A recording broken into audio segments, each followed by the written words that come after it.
If you struggle with anxiety, then this video is especially for you. In this video, I'm sharing a simple framework that you can use to get to the root cause of your symptoms and also heal them. If you're here for the first time, I'm Kiran. Welcome to my channel where I talk about mindfulness, emotional resilience, and spirituality. Now, before we get started, I do want to add that I'm not a doctor. Everything that I am sharing in this video comes from personal experience, and so please always check for resonance. If something doesn't resonate, feel free to discard it. And so let's get started. Now, up until 3 years ago, I struggled with anxiety quite a bit. And the way it would manifest for me was that it would start with overthinking. And after a period of time, I would have obsessive, compulsive thoughts. And then depending upon the situation, I would feel sick to my stomach, almost like having acidity-like symptoms. Now, back then, all these symptoms were collapsed, as in if you asked me, Kiran, what are your symptoms when you feel anxious? I could not tell you that these are the 3 symptoms that show up for me. And so around that time, I came across this concept called the 4-body model system. Now, this model says that our body comprises of 4 layers at an energetic level: physical, mental, emotional, and spiritual. And whenever there is a dis-ease in the body, it's because of the imbalance between these 4 layers.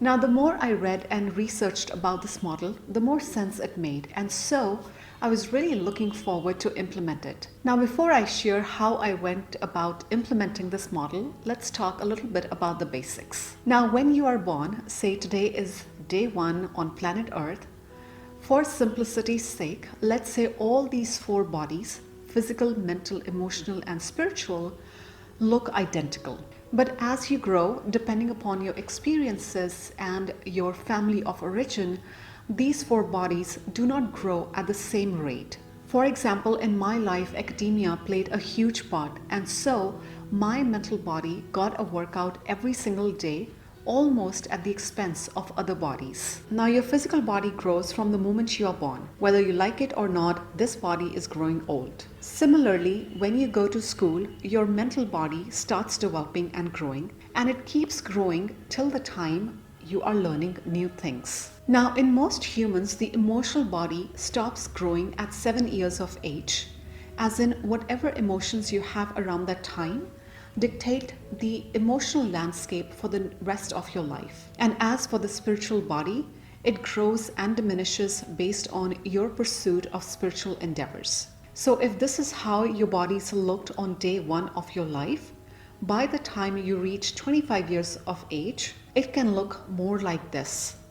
Of course, I'm exaggerating here to make a point. For me, when I looked at this model, like right off the bat, I could tell that my mental body was overdeveloped and my emotional body was underdeveloped. And healing anxiety for me meant I needed to develop my emotional body and get to a level where all 4 bodies were in sync. Now, the way I went about healing anxiety was that I started with my emotional body, and I asked myself, how can I develop my emotional body? For me, that meant learning to connect with my feelings, learning to express my emotions without getting stuck in them, learning to address my fears and insecurities, and also addressing shame and guilt, because these were the 2 key emotions that would show up often for me.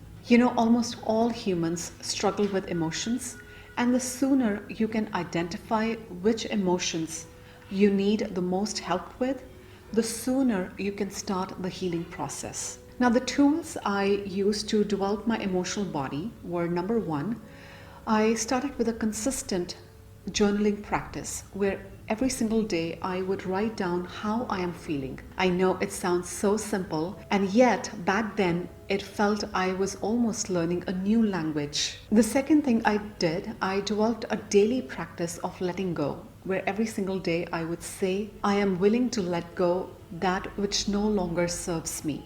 Another key practice was forgiveness practice. And one affirmation that I would repeat every single day was, I forgive myself and all others for all wrongdoings known and unknown in this life and in all other lifetimes.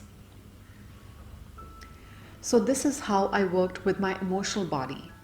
Next, with my physical body, again asking myself the same question: how can I support and nurture my physical body?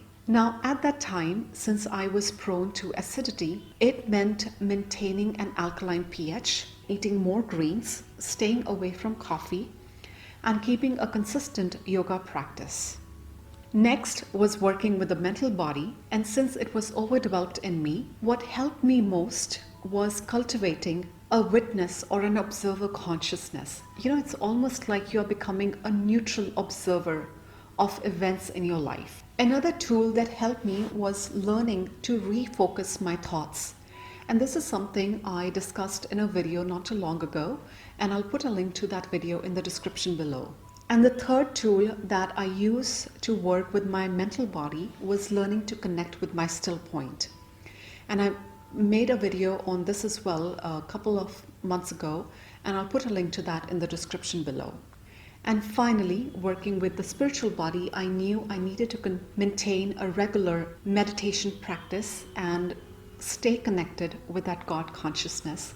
And that's exactly what I did. Now, the example that I shared with you was specifically how I healed anxiety using this framework. But you can use this model, this framework, for any other ailment as well. One of my teachers often said that dis-ease doesn't just show up out of nowhere. Whenever you have an imbalance in these four bodies, it can manifest as dis-ease. As an example, people who have heart issues, now this would manifest as a symptom in the physical body. What you will notice is that these people will usually have difficulty in receiving and giving love, which is a function of the emotional body. Again, showing an imbalance in these bodies would ultimately result in dis-ease. Now, one book that I can't recommend enough is You Can Heal Your Life by Louise Hay. And I'll put a link to this book in the description below. In this book, you will find for almost all ailments, what's the underlying emotional reason, and next it will give an affirmation how to address this issue, just like so. So I'll share a personal story. Back in 2013, I was invited to a black tie event and I ended up wearing heels. The next thing you know is I lost my balance and sprained my right ankle. When I got home, I immediately went to my laptop and looked up what does the right ankle energetically represent. And what came up was inflexibility and guilt. And I had a good laugh at myself because those were the exact two things that I was struggling with at that time. And so your body is always communicating to you, getting you to pay attention to your emotions, to your thoughts that might not be serving you. As you start working with these four bodies, you will naturally increase self-awareness. Your aura will get strengthened, and most importantly, you will feel a peace of mind because now you have the tools to work on the polarities inside yourself. Now, in the description below, I'll put a link to a few articles from where I sourced this content, so feel free to check them out. And now over to you. Have you used this four-body model before? And if so, how did you go about implementing it? And what was your experience? Let me know in the comments below. I would love to hear from you. I hope these suggestions were helpful. As always, please only take what resonates, discard the rest. Thank you so much for your time today. I will see you next Tuesday with a new video, and until then, have a beautiful rest of the week.